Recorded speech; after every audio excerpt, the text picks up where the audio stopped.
Halo, selamat datang lagi di konten petani. Akhir-akhir ini banyak banget pesan masuk ke gue itu mengenai gimana sih cara nanam bang. Terus gue pengen jadi petani juga dong bang, kayak lo bang. Oke, kita akan bahas tuntas di segmen tutorial menjadi petani.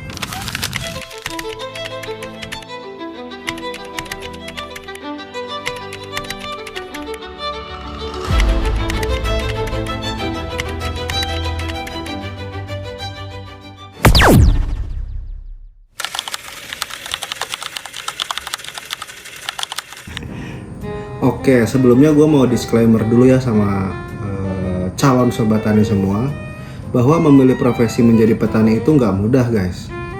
Gue itu merasakan gagal panen itu 2 kali selama 3 tahun ini. Selama gagal itu ya gue puasa, bahkan pernah ada di satu fase itu gue sampai sakit tipes selama 2 minggu gitu. Jadi ya yang masih pengen untuk profesi ini ya kalian pikirkan dengan baik-baik ya. Jadi tentunya gue nggak bermaksud untuk menjerumuskan kalian ke jurang, tapi gue mau coba untuk berbagi tips saja sesuai dengan pepatah, kalau takut jangan berani-berani, kalau berani jangan takut-takut. Itu catat dengan baik.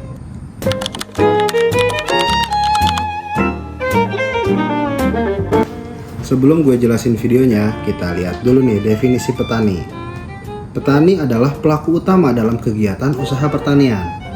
Ada juga definisi lain, yaitu menurut KBBI, petani adalah orang yang bekerja atau bermata pencaharian di bidang pertanian, yaitu bercocok tanam atau mengusahakan tanah dengan menanam berbagai komoditas seperti padi, buah-buahan, sayur mayur, dan komoditas lainnya.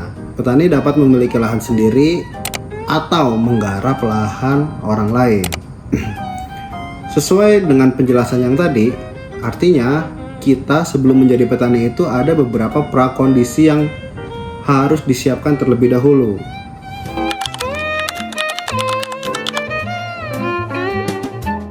Yang pertama, memiliki lahan garapan.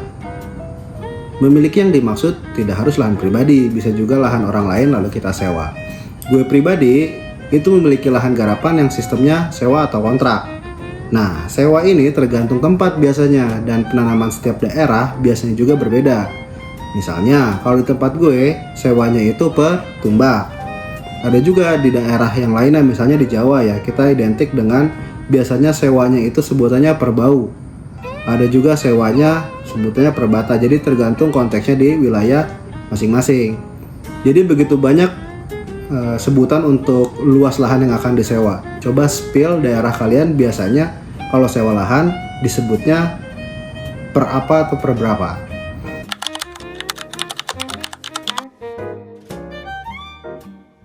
Anyway, yang perlu kita klarifikasi adalah luas lahan yang ditetapkan bersama. Karena seringkali kita tidak mengerti berapa luas lahan yang sesungguhnya. Paling mudah biasanya kita bakukan dengan meter persegi atau hektar.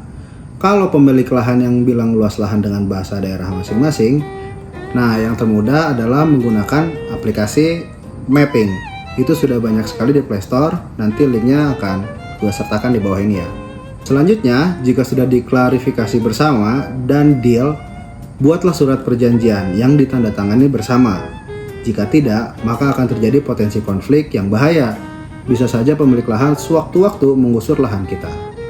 Jadi itu ya, tadi dari luas lahan yang sudah dipetakan bersama, lalu kita sudah mengerti berapa luasannya, lalu kita deal, dan jangan lupa untuk dicek terlebih dahulu di aplikasi mapping. Jadi ntar dia bisa ketahuan tuh, itu sangat mudah sekali kok pakainya. Karena seringkali kalau bahasa daerah itu melesetnya agak jauh guys. Misalnya kayak kasus gue itu, dia bilang, oh itu satu bau mas gitu. Berapa meter persegi pak? Ya kurang lebih 1 hektar kan, padahal nggak segitu ya. Padahal cuma 7.100, dan ketika kita validasi ulang ternyata lahan itu cuma 5.000. Itu sering banget kejadian di tingkat petani itu seperti itu, atau sama pemilik lahan. Jadi langkah baiknya untuk sama-sama dipatenkan bareng jumlah luas lahan yang akan digarap, karena itu jadi penting. Dan jangan lupa untuk bikin surat perjanjian.